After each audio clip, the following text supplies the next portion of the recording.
Hello. Welcome to Kernels of Truth, brought to you by Progress Kentucky. This week, we're going to be looking at the role of federal investments in the upcoming governor's race. We're going to continue our Pride coverage with a frightening alert that's been shared by the Human Rights Campaign, the nation's largest LGBTQ plus civil rights organization. We'll also welcome back Lane Boldman, the executive director of the Kentucky Conservation Committee, who's going to join us in the campaign corner to give us an update on the Kentuckians for Energy Democracy campaign and what folks should be doing during our call to action. Very important effort to get cleaner energy for Kentucky. But first, are you ready to help turn Kentucky purple? We know our state is deeply red. We've got a GOP supermajority that's committed to moving us backwards on LGBTQ plus rights. They are looking to weaken the ability of unions to collectively organize for better pay and better working conditions. They are working with critically important elections looming for voters across our state in November. If you want a Commonwealth that works for all of us, join Progress Kentucky, support our campaign to turn our Commonwealth purple. Purple, Kimberly. I say purple because I don't want to make too many promises. Kentucky is so red. Like, it is going to take us a minute to get to blue, and I think purple is an okay place to be in the middle. So that is why I say purple. So I hope you will support that effort. You can make a donation at our secure Act Blue website. You can spread the word that we're tired of the GOP ignoring the needs of regular folks in Kentucky. We think our Commonwealth is worth fighting for. So we're going to check in with our co-host right now. Let us know who you are, where you are. What does your protest sign say today? You there on the internet, you also can take part. Please let us know what your sign says. Put it in the chat and we can share it on the screen. I'm Aaron. I'm coming to you from Childsburg in Lexington, Kentucky, back from a week vacation at the beach. Very, very nice to be at the beach, enjoying time in the Gulf of Mexico. But now we're back, ready to fight for Kentucky. I'm going to say my sign says transphobia kills. And now turn to my friend Kimberly. Kimberly, are you there? Yes, and I'm coming live from Louisville, Kentucky. Aaron, you look tan. You look great. Thank you. Yeah, it was nice. Great weather. The beach really, really, really did you some good. I hope to go soon myself. But in the meantime and in between time, my protest sign says today, hashtag keep Brashear.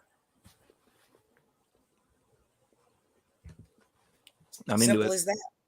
Yeah. What else do you need to know? That should be the sign for the next 6 months, I guess. All right. Now, very excited to bring one of our irregular co-hosts, occasional co-host. Irregular is probably not the right word there. Martina. Martina, are you there? Hey guys, Martina. Good evening. I am in Richmond, Kentucky, and my protest sign is allyship is earned. So just because you say you're an ally, it's more than just saying, it's doing. Actions speak louder than words. So make sure that whomever you are calling, or whenever you call yourself an ally, make sure that you're showing up for people standing in the gaps where they need support. Absolutely. Thank you, Martina, and welcome. Thanks for coming back and co-hosting. Also, our friend Nate has got a great protest sign. He's producing the show this evening, so you won't be able to see his handsome face or hear his dulcet tones, but my hunch is he'll be pretty active in the chat. So yes, Nate, trans rights are human rights. All right, so let's get into it. We got some important stories to cover. I think the first one for news of the week is actually going to come to us from Martina. So yeah, what have you got? All right, guys. So some of you may have already seen this, but in the news, will Andy Bashir's intelligent use of federal funds keep him and help him stay in Frankfurt? So yesterday, I believe this came out that as a part of a $75 million investment in Kentucky tourism, Andy Bashir announced the Kentucky Black History Trail, which will capture, share, market, and highlight key Kentucky Black history in about 15 sites in the greater Louisville area. Nearly $1 million will be spent on marketing. This includes, which I think is pretty cool, things like holograms. And again, it'll be in Jefferson, Shelby, Hardin, Oldham, Nelson counties. That came out yesterday. I think that'll be a fantastic addition to bringing to life the history that is often untold and undertold here in Kentucky. In addition to the tourism investments, counties across the Commonwealth, including my own in Madison County, have been able to benefit from the Safe Clean Drinking Water projects, broadband expansion, and roads and bridges, which we know one of them was historic in northern Kentucky that connects to Ohio. This is part of the $1.3 billion Better Kentucky program fueled by the American Rescue Plan Act. This is part of the President Biden's pandemic spending. So tied together with historic corporate investment with the Better Kentucky plan. But is this an important story to share with Kentucky voters? You can decide whether or not that's newsworthy. I personally think it is. Or will it come down to what the GOP here in Kentucky and across the states go down to the culture wars and prey on our trans kids and bring out the scary satirical trans nuns, which resurfaced I wouldn't say resurfaced. The picture never left the internet. How we'll say that. The reporter, I think it is Tessa Duvall, she tweeted from Fox News the picture that it has our current Governor Andy Bashir, pictured with, I believe it's the Kentucky Fried Sisters. It's a group that does drag performances, and I might say they are fantastic. They have come down to Richmond, Kentucky, and the money they earn from that is put towards charities. So again, an entertainment group.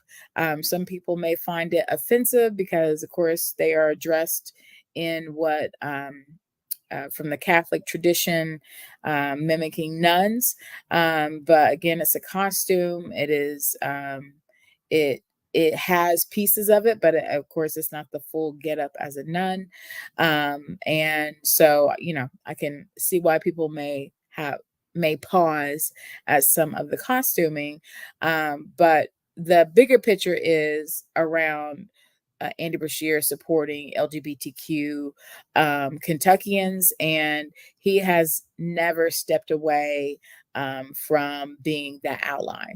When we talk about really stepping into that, our governor has done that. Yeah, absolutely. I think it's an interesting question that you pose, right, Martina? Is like, so what matters more?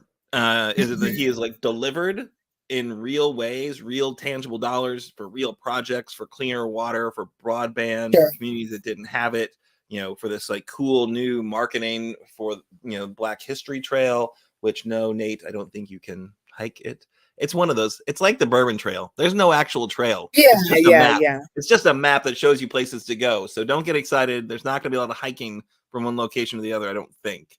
But I was disappointed when I learned that too, Nate. But it's like smart marketing for sure, and telling really important stories for our state, right?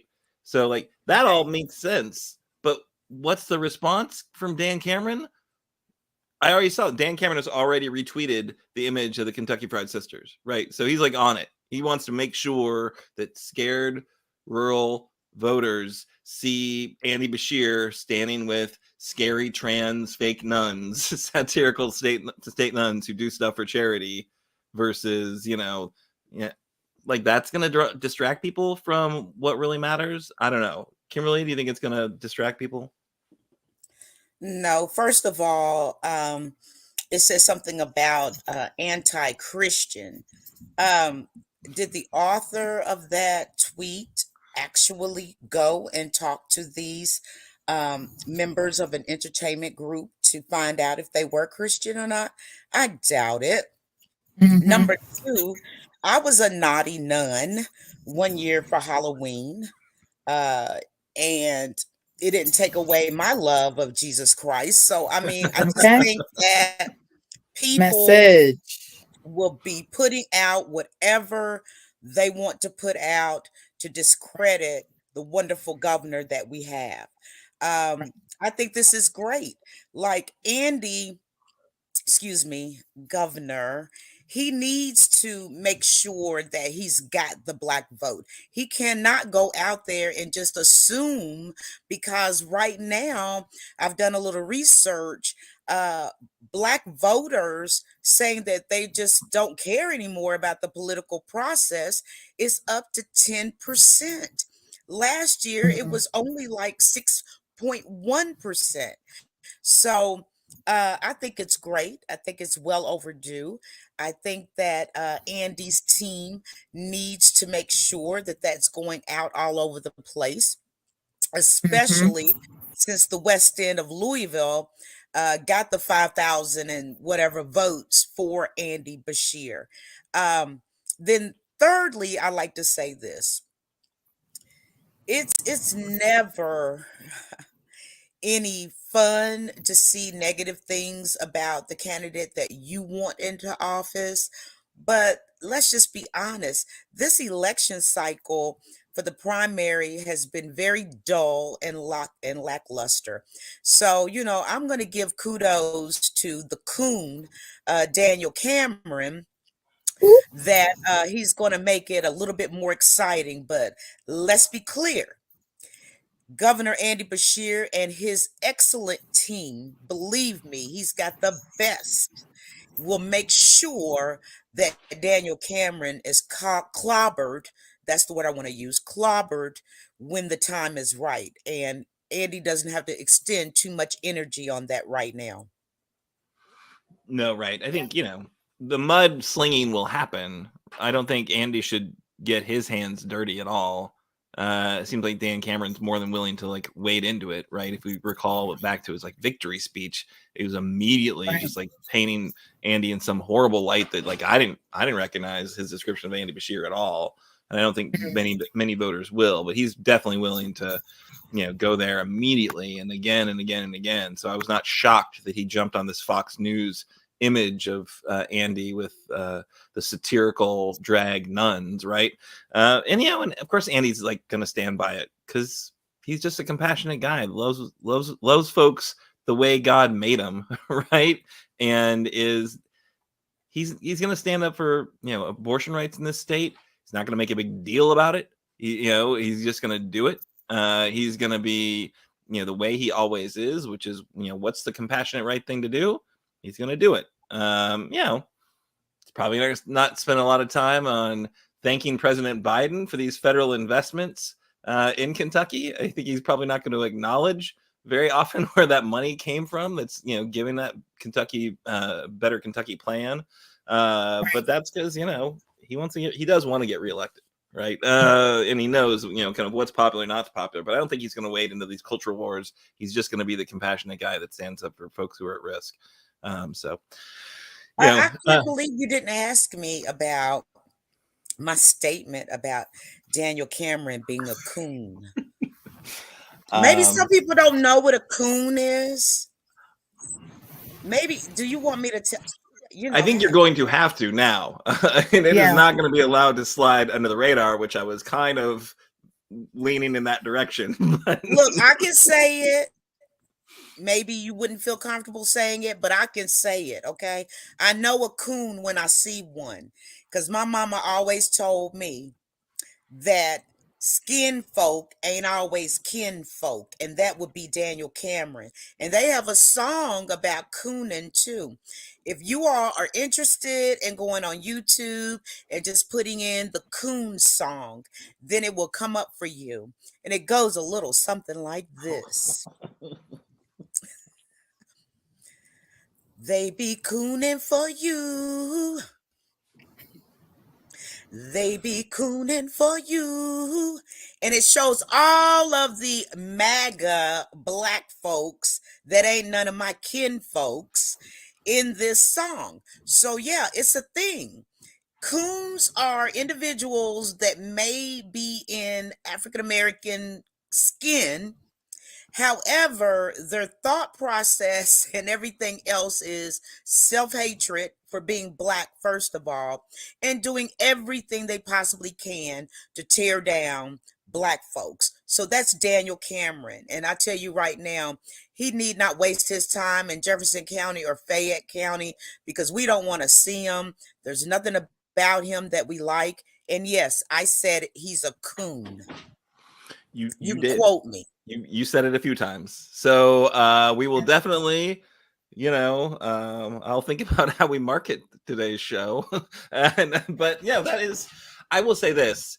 I almost choked when Dan Cameron's victory speech, right? I'm going to call him the liar, Daniel Cameron, because that is what he is. He's an absolute liar. Lied about, what he told the grand jury about Breonna Taylor and that prosecution. Lied, right? Lied to people afterwards, lying to voters about what voters decided about abortion rights in our state constitution, right? He is a liar. So I'm comfortable saying that.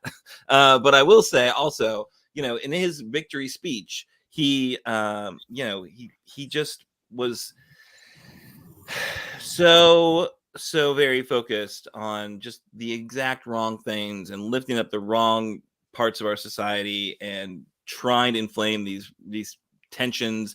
But he said he was proof that Martin Luther King Jr.'s dream has come true, because here he is. He has not been judged by the color of his skin. He has been judged by the content of his character, and the voters in Kentucky have elected him to the AG's office. And of course, he'll prove them right that MLK's dream again is alive and well and has been fulfilled by Kentucky voters. No. Because his words, not mine. Well, I'm just going to tell you the way it works in society, because, I'm going to tell you like how it is. The way it works in society is you put one black person on a pedestal, so to speak, and they mess up royally. Everybody's going to say, well, we gave him a chance. We gave that black boy a chance. But when it's some other color, opposite of dark, then no one ever says, well, we're not going to hire that person, or we're not going to put that person in office anymore. You think to yourself, Obama, there will never be another black man in federal office like that for God knows how long, if ever. So it works the same way with Daniel Cameron. He totally royally messed up. And they're just putting him out there to see how stupid that Kentuckians can be. It's a test. That's all it is. All right. Martina, I got to give you a chance to weigh in here. Yeah. The white man should not be spending all the time talking about this. So I think there are a lot of nuances that both Kimberly and I can attest to when it comes to having people of color, especially Black folks, in office.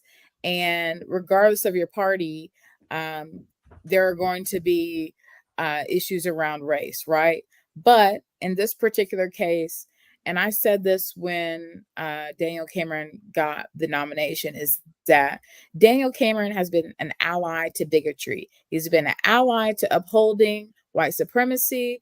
And so he does not speak to the issues and the core issues and values of a lot of people of color, in my opinion, of how we are viewed and seen in politics, in the way that we shouldn't be taken for granted.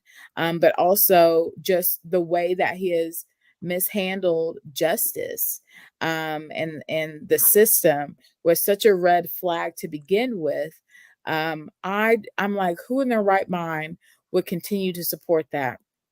And that, to me, whether or not people see him as a token of the party that he's involved with, he has did a disservice to Kentucky.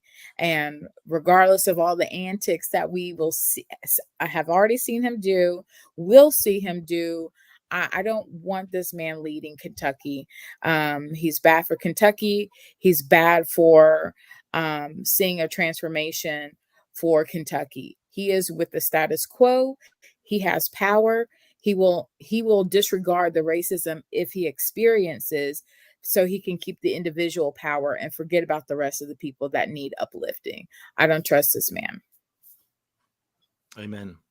The So definition of a coon. Yes. Kimberly is preaching tonight, but yes. Yes, preach, Kimberly. But no, I think those you guys both made important points. And we are going to move on to our next story. The great thing about the Daniel Cameron story, we will get to revisit it every week if we want to, between now and November, and then hopefully his name will be, forever stricken from Kernels of Truth, because he will be, beaten into oblivion, political oblivion, and irrelevancy. I don't think that's probably going to happen. I think it's going to be a super tight race, and we're going to need to work our asses off to make sure we get Andy back in there. But if you do a really good job, maybe Dan Cameron will just leave. Kind of be like, the former governor Matt Bevin. He just kind of mostly disappeared, became an internet troll a little bit. But all right, let's go to our next story. Speaking of those kind of big cultural fights, what's happening right now. Our friends at HRC, the Human Rights Campaign, which is the largest gay and lesbian civil rights organization in the country. They have actually declared a national state of emergency for LGBTQ plus Americans. It is pretty I don't know, chilling way to celebrate Pride with this announcement coming right at the beginning of the month. It is it's really scary, right? So we've got policies such as the Kentucky GOP supermajorities, SB 150, and a raft of similar bills that have been sweeping through red states. Obviously, Florida gets a lot of attention because Ron DeSantis proudly, markets the state as the place where woke goes to die. But he's done a lot of horrible things to the LGBTQ community in Florida. But Kentucky really is one of the leaders in this shameful category, right? This SB 150 is this omnibus crap sandwich with forced outing, don't say gay, trans bathroom, and trans healthcare bans, all wrapped in one ludicrously bad piece of legislation that our governor of course vetoed, and the GOP supermajority overrode his veto to make sure it was the law of the land. And now trans folks and gay folks are a lot less safe in Kentucky than they were. And there's really good research that shows very clearly, if you take away trans bathrooms, what happens is that trans folks are preyed upon, physical violence, sexual harassment and assault. That's what happens, right? It's not that you got to get trans people out of the wrong bathroom so that people are safe. Like, no, it's the exact opposite. And it infuriates me that this, the effort of the Kentucky GOP supermajority was just so fact free, right, in getting that stuff passed and getting it forced into law over our compassionate governor's opposition, and an amazing amount of organizing by the trans community, by allies, by the Fairness Campaign and others that worked so hard to try to beat that thing and came so close.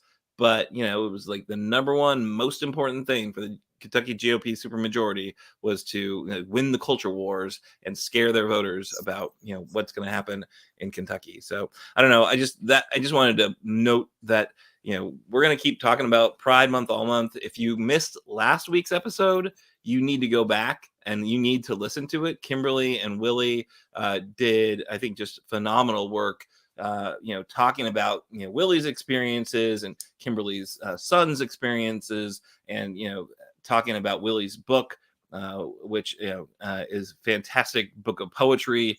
And so you should go listen to it, because I can't, I don't want to repeat it, and I will not do it justice. But a fantastic conversation. So we're going to keep on the Pride front. Obviously, we try to be allies and try to spread news, whether it's Pride Month or not. But we're going to continue to focus on this work. So for sure, Martina Aaron, or Kimberly, you said we did a phenomenal job. I did. I said you that. really mean that? I mean it. I listened to the episode. It was great. And I think it was super informative, and it was really entertaining and inspiring as well. You and Kimberly, you and Willie did a great job. Kimberly, you were not crying. You were so. I was like, wait a second. I can't believe he said we did a phenomenal job. I can't believe it. Thank you. All right. You always do a phenomenal job when I'm gone. I always get very nervous, if I'm going to be honest. I always get nervous, but whenever I listen, I'm like, man, these folks know what they are doing. They are. It's a great conversation. It was a great conversation for sure. And yes, I want to note, if you're listening to this, because more people listen to this conversation as a podcast than watch it on Facebook. So I want to make sure that everyone knows that Nate cried during Willie's poetry reading, which, I think is a very legitimate and authentic response. So it was really heartfelt stuff. And so if you didn't listen, go listen right now. And what you should also do is, if you're in the Lexington area next week, he's going to be reading at Joseph Beth Booksellers on the 12th of June. I will be there. Willie, more importantly, will be there. I'm going to make sure he signs my book. But yeah, super exciting. Not right now. Don't listen right now. Finish this show and then cue it up in your podcast platform for sure. Good point, Nate. All right, let's go. Any other things besides the tearful response to the compliment from last week? Thoughts about this state of emergency? Honestly, it's really unfortunate, but it's like those are the things that's the reality of what we're seeing across states from all over. It's not just Kentucky, and so we're trying to find a way to combat that, and part of that is having people like Willie tell their stories. Kimberly, so you talked about your son, letting people know where you stand as well. Like, now is not a time to be silent about who you support, why you support them. I support them because they're human beings and they deserve to have that recognition, right? These are my friends, my colleagues, my family. And so it should be alarming to anyone and everyone, not just people who are being directly impacted, but all of us.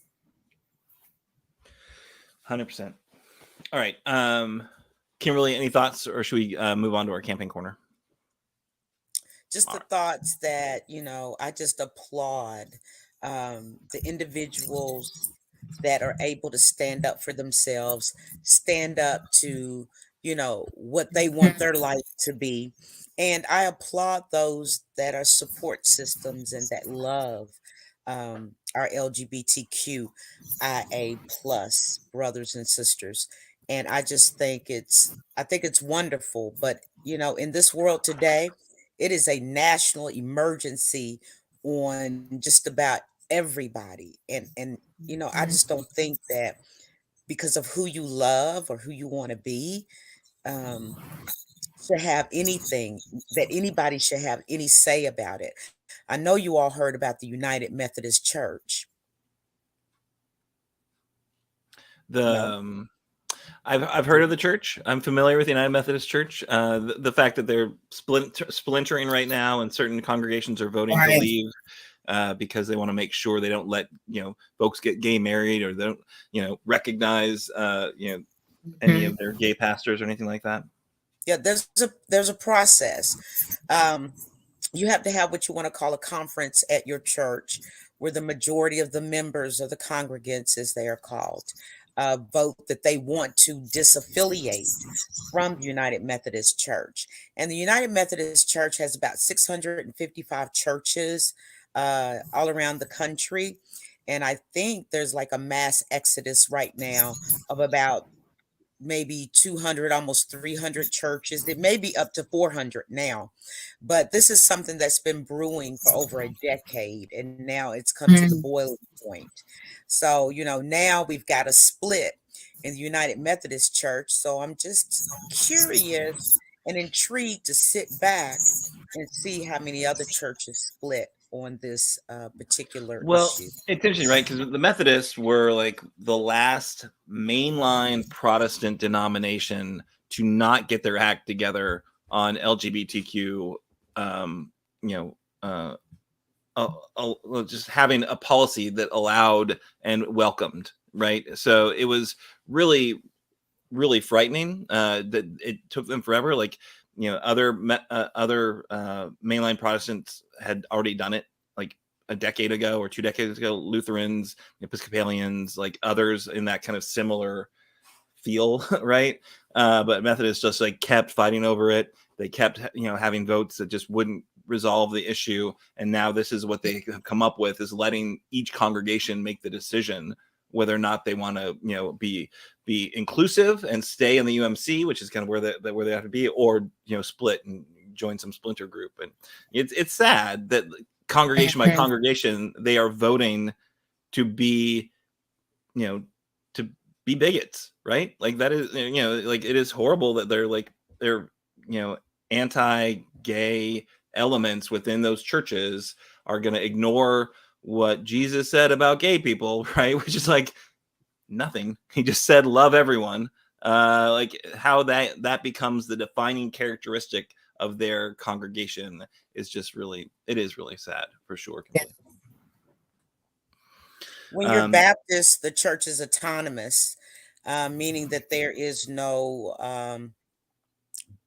no presiding higher element than your pastor when you're Baptist. So, it's like you got a problem with your pastor, then you just got to pray to God about it, because the buck stops there, and with the trustees.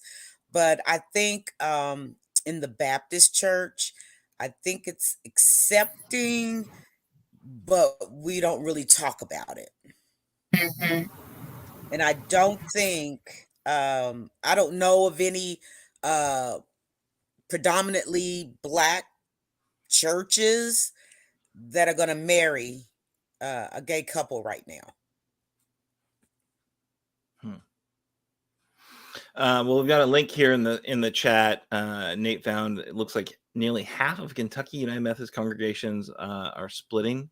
That is definitely remarkable, and not a number I would have necessarily expected, but is what it is. All right, so we are gonna move on at this point. We've got in the on deck circle, Lane Boldman, who, if you've watched this show much, you probably remember Lane. We have had her on a number of times. She's kind of our go-to environmental voice. She's the executive director for the Kentucky Conservation Committee, which is really the kind of lobbying arm of the environmental movement in Frankfort. So Lane is just a fixture in the legislature, does an amazing job of keeping track of a ludicrous number of bills each session that will either threaten the environment, which is most of them, and then some that could do good things for the environment.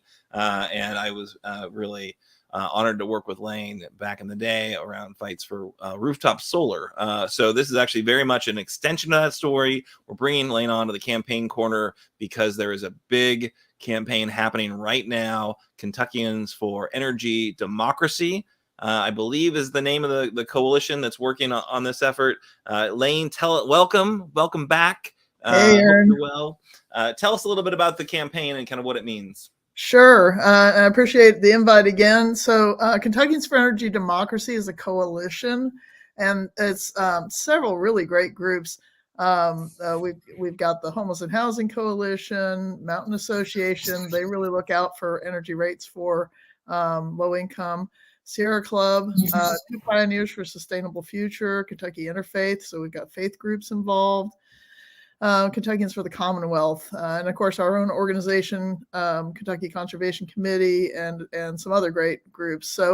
So we've been trying to keep an eye on the Public Service Commission as one of our main campaign tactics right now, because that's kind of a little understood, and people don't tend to think about their Public Service Commission, but the Public Service Commission is really important. It's the regulatory agency that oversees plans for your electricity rates. And I don't think anyone is really excited about high energy bills, and they certainly have been experiencing that during inflation. And so we've been working as a coalition to educate the public about what the Public Service Commission does. They also, regulate other utilities, your water rates, broadband.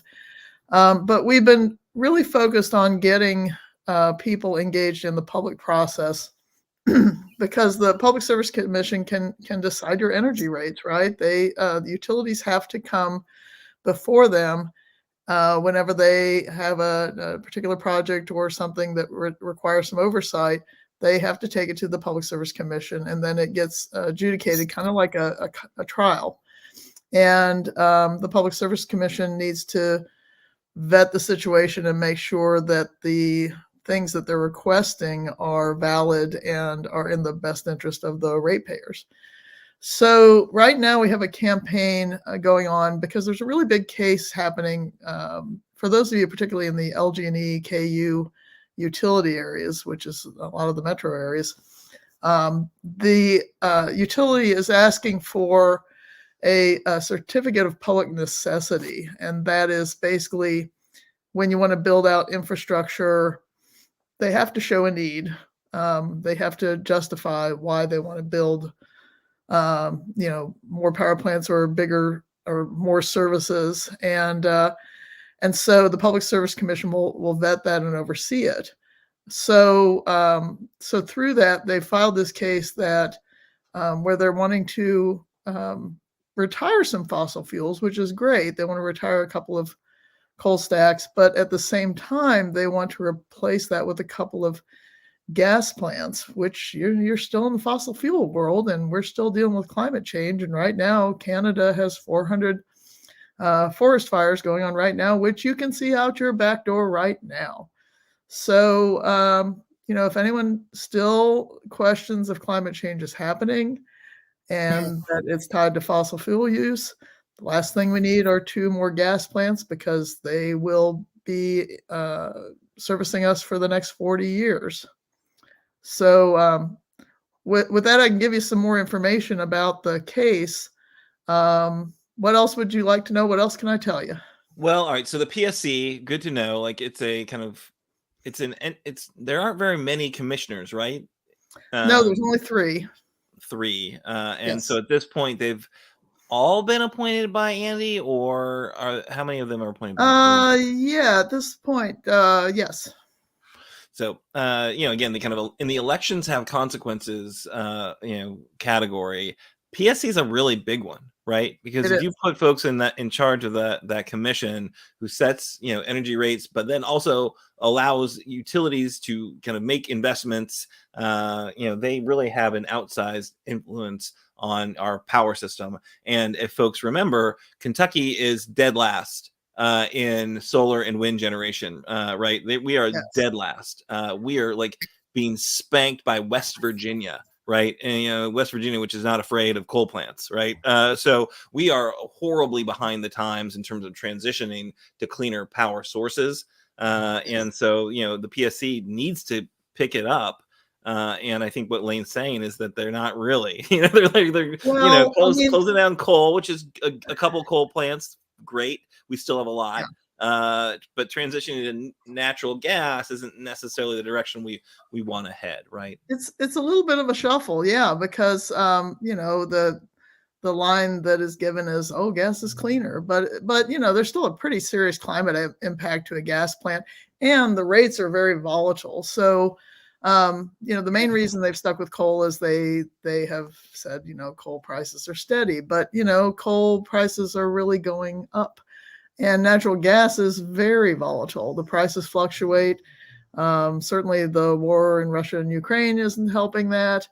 And, solar is fairly steady. If you could continue to keep developing solar and renewables, that can be a very steady source of power. And I know they like to say, oh, it doesn't work when the sun doesn't shine. Well, I don't think that's viable. If they continue to build out things like storage, if they continue to address demand response, which is, making it easier for you to lower your electric bills through energy efficiency programs, then that's what we'd like to see them do. Now within this case is some demand side management components. They put together a program for lowering people's demand of energy.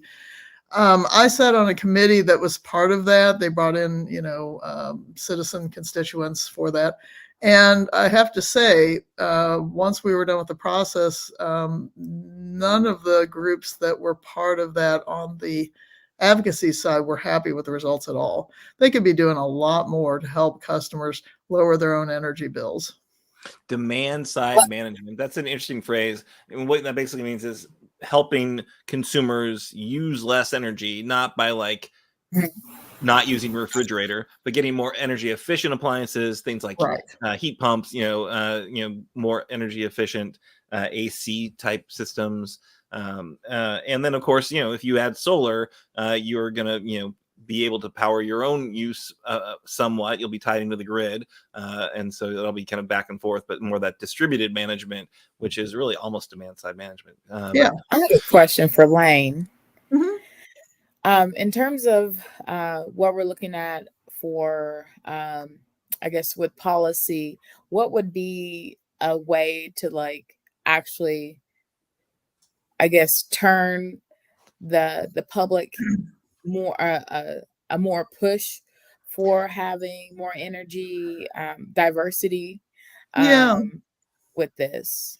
Well, one thing we'd really like to see is adoption of what's called on-bill financing, so that you can more easier make your payments on some of your energy use, and then also so you can adopt more energy efficiency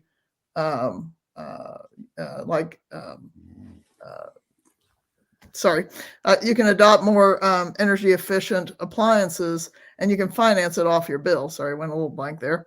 And that's a great program. It works really well. And then we'd also like to see more favorable adoption of distributed energy, like community solar, where you can add solar to a smaller community area. And right now, the utilities are kind of selling their own program on that. You'll see LG and EKU has what's called a solar share program. It's very expensive though. There's better ways to do that. So we'd like to see more of that kind of program happen in the state. Other states have done it. It certainly stabilizes people's energy bills. Yeah, that's one of the things that I've noticed is that accessibility of some of these programs, especially if you are in a lower income bracket, and even maybe for lower middle income, it's still a hefty price to get into some of the programs. Yeah, people are having a hard time paying their bills, especially now that we've had a bit of a recession and inflation. Disconnections have risen in Kentucky quite a bit. When people weren't able to pay their bills, their utilities got disconnected. Disconnections for non-payment went up 228% in the first 10 months of 2022. The national average is 29%. Yeah. So that's why the Public Service Commission is a very important part of this puzzle. And so they have got an open kind of rate case right now. Is that right? So, what's that action? As Martina just asked, how can people get involved there? How can they increase their voice? What's going on with that decision making process? We've made it super easy for you. The Kentuckians for Energy Democracy Coalition has it all on their website. It's k4ed.org. k4ed.org. So Kentuckians for Energy Democracy. And you go there, and we've already got on the site some shorthand talking points. We've got more in-depth talking points. You can pick and choose whatever you like. You can put your own story in there, and we've got a response form that you can just fill it in, and it'll go to the PSC.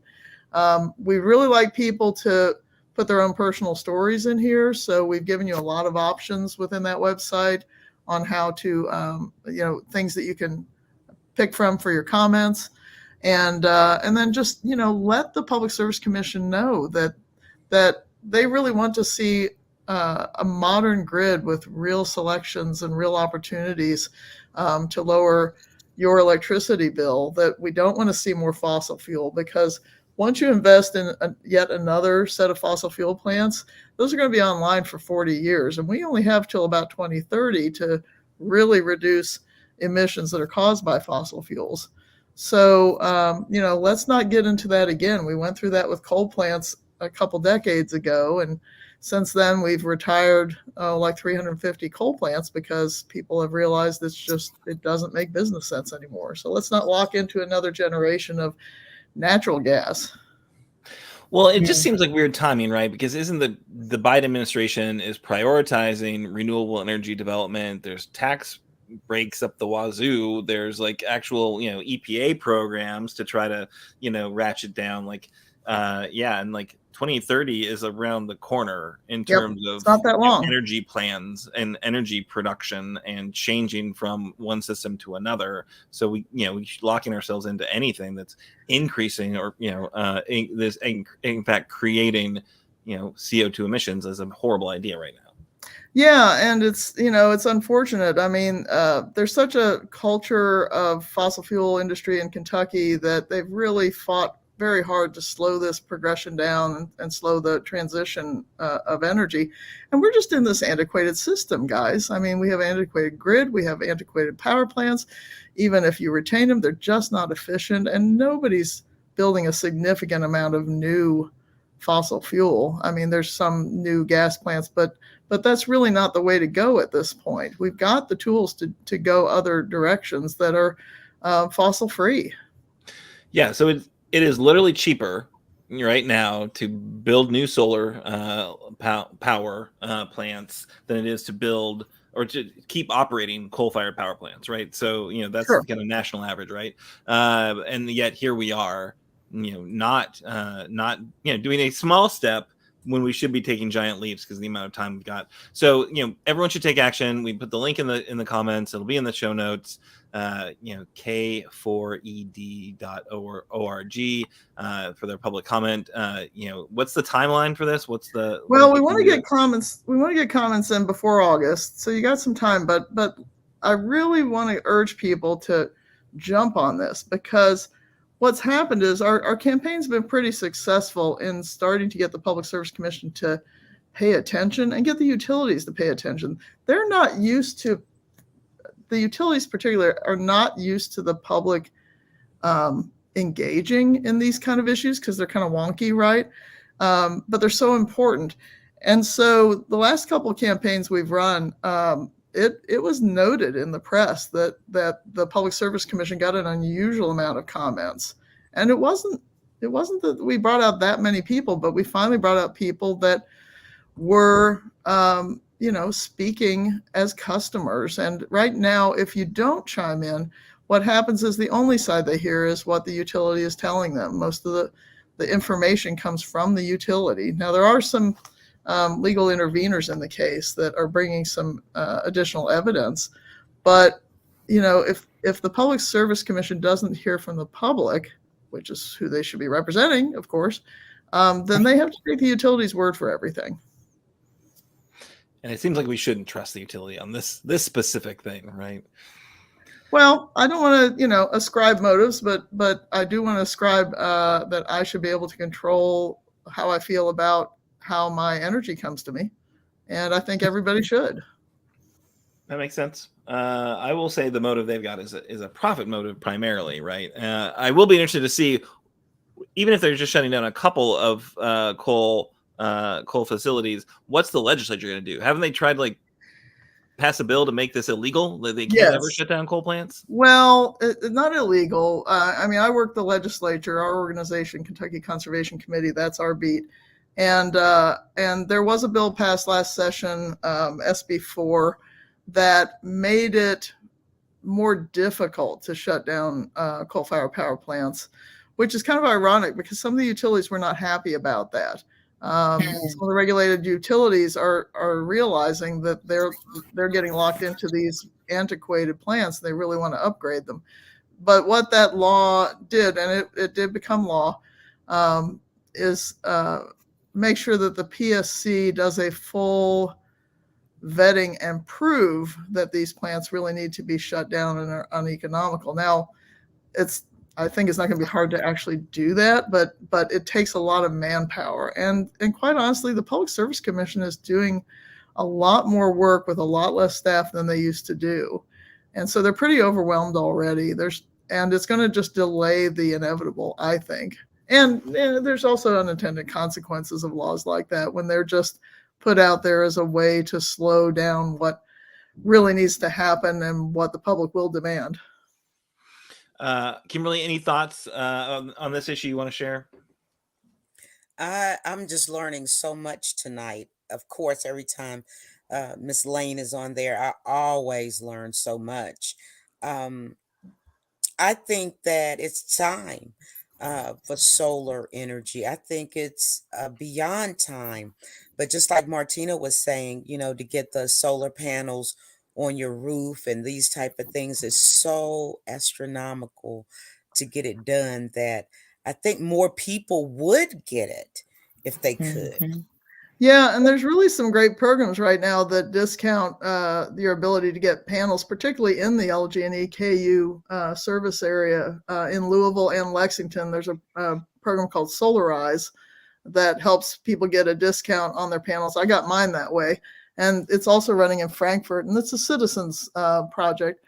But also, it helps buffer that whole need to put large scale solar on farmland.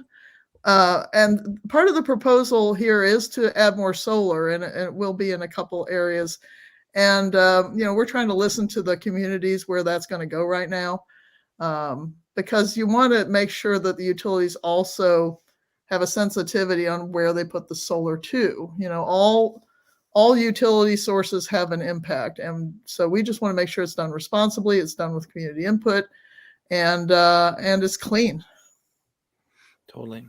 Well, thanks. And, and I think it's not just, this is not just for like individual consumers. I think, large companies who are huge consumers of electricity, right? They're getting in the game. So I think Toyota recently announced that they're going in on a big solar project in Eastern Kentucky on a reclaimed minefield. So the idea that we're actually, not on like productive farmland, but in areas of the mining industry has already, made it very hard for that stuff to be productive land now.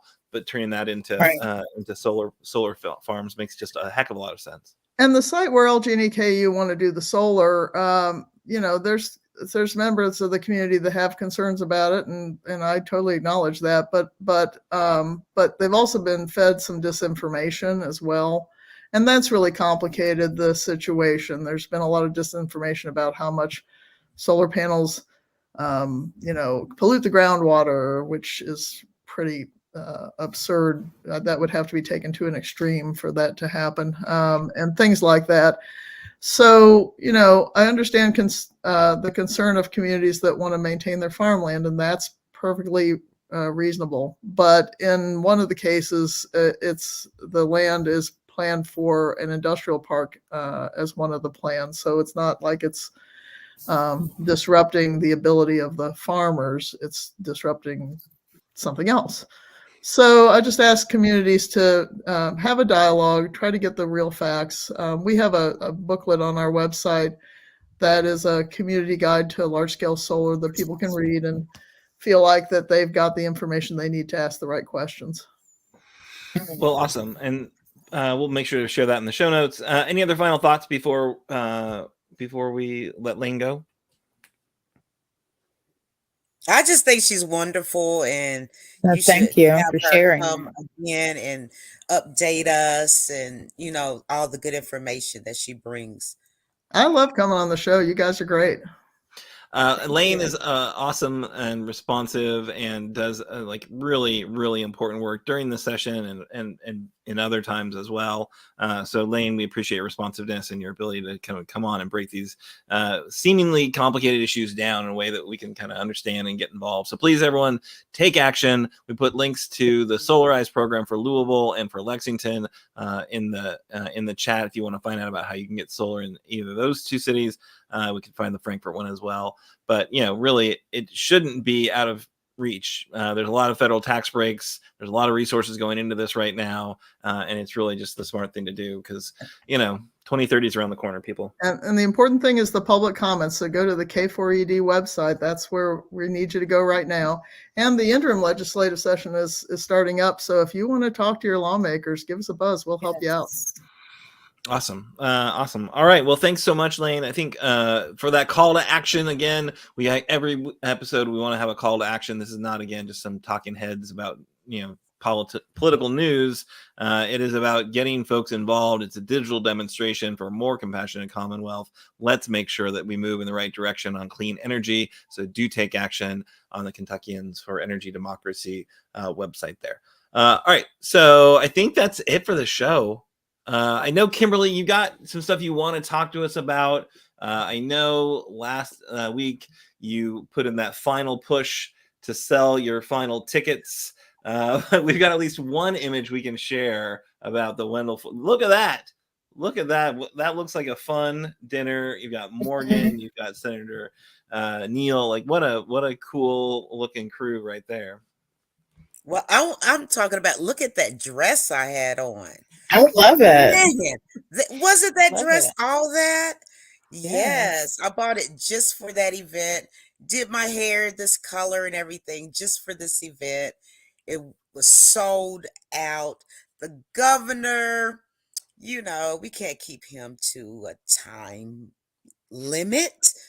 They told us he only wanted to do 8 minutes, but you know what? He did more than 8 minutes. He's wonderful. He's great. Everybody was there. So I'll have more information about that next week. And I'll have like some little video clip of our governor having fun.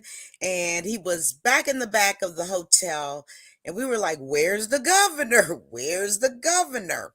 And he was presented with a flag by a veteran. And he wasn't sitting at his table. So, like, where's we know he's here because he was out in the reception area shaking hands and talking to folk. But we're like, where's the governor? So Jacqueline, our lieutenant governor, had to go up and accept the flag on his behalf. And I was like getting nervous and everything. And finally he came out way later. It's because he was back there yapping it up. You know how Andy is. He loves his constituency. He loves people, and he's going to talk to you. Sometimes his handlers have to pull him away. So he was back in the kitchen of the hotel talking to the servers and the cooks and the chef. And he was back there having such a good time. He forgot. You need to be out front.